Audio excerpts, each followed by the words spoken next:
آپ تصور کر سکتے ہیں کہ ایک ایسا سانپ جو مسافر بس سے زیادہ لمبا ہو، ایک ایسا شکاری جس کا وزن ایک چھوٹی گاڑی جتنا ہو اور جو مگرمچھ کو ایک چھوٹے جانور کی طرح نگل جائے۔ ذرا سوچئے، اگر آپ کسی ندی کے کنارے بیٹھے ہوں اور اچانک پانی سے 50 فٹ لمبا سانپ باہر آ جائے تو کیا آپ کے پاس بچنے کا کوئی راستہ ہوگا؟ آج ہم جس جانور کی بات کر رہے ہیں وہ کسی فلمی کہانی کا حصہ نہیں بلکہ حقیقت ہے، ایک ایسا سانپ جس نے ڈائناسور کے بعد زمین پر راج کیا۔ اس سانپ کا نام تھا ٹائٹانوبوا، مگر یہ اتنا بڑا کیسے ہوا اور یہ شکار کیسے کرتا تھا؟ اور سب سے اہم سوال، اتنی طاقت کے باوجود بھی یہ دنیا سے کیسے ختم ہو گیا؟ آئیے جانتے ہیں آج کی اس دلچسپ ویڈیو میں۔ یہ کہانی شروع ہوتی ہے 2004 میں کولمبیا کی ایک کولے کی کان سے۔ سائنسدان وہاں پرانے پودوں کے آثار ڈھونڈ رہے تھے، لیکن انہیں مٹی میں ایک ایسی ہڈی ملی جس نے سبھی کے ہوش اڑا دیے۔ پہلے تو سائنسدانوں کو لگا شاید یہ کسی مگرمچھ کی ہڈی ہے، لیکن جب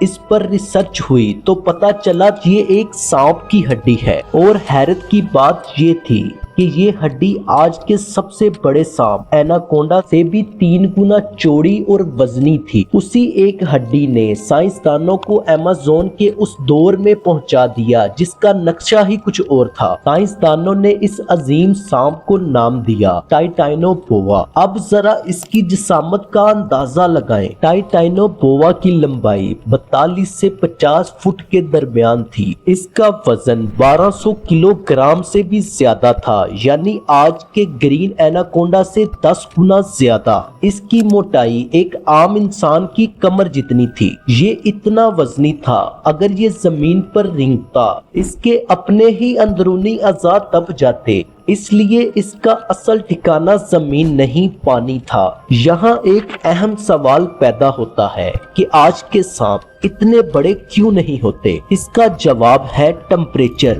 سانپ ٹھنڈے خون والے جانور ہوتے ہیں، انہیں بڑا ہونے اور زندہ رہنے کے لیے باہر کی گرمی کی ضرورت ہوتی ہے۔ 6 کروڑ سال پہلے زمین کا درجہ حرارت آج سے کہیں زیادہ تھا۔ ایمیزون کے جنگلات میں ہر وقت درجہ حرارت 32 سے اوپر رہتا تھا۔ اس شدید گرمی نے ٹائٹانوبوا کو وہ انرجی دی جس سے وہ اتنا طاقتور بن سکا۔ اگر آج سائنسدان اسے کسی بھی طرح دوبارہ پیدا کر لیں تو وہ آج کی ٹھنڈ برداشت نہیں کر پائے گا اور اس کا جسم کام کرنا چھوڑ دے گا۔ ٹائٹانوبوا کا شکار کرنے کا طریقہ بہت خوفناک تھا۔ یہ زہریلا نہیں تھا بلکہ اپنے شکار کو جکڑ کر مارتا تھا۔ اگر یہ کسی جانور کو اپنی لپیٹ میں لیتا تو اتنا دباؤ ڈالتا تھا جیسے کسی شخص کے اوپر 2 افریقن ہاتھی کھڑے کر دیے ہوں۔ ایک ہی جھٹکے میں ہڈیاں چکنا چور اور خون کی گردش بند۔ اس کی پسندیدہ خوراک 8 فٹ لمبے کچھوے اور بڑے بڑے مگرمچھ تھے۔ مگر جیسے جیسے موسم ٹھنڈا ہونا شروع ہوا، اس عظیم بادشاہ کی سلطنت ختم ہونے لگی۔ موسم بدلا، ندیاں خشک ہوئیں اور خوراک کی کمی ہو گئی۔ ٹائٹانوبوا خود کو بدلتے موسم کے مطابق چینج نہیں کر پایا اور ہمیشہ کے لیے تاریخ کا حصہ بن گیا۔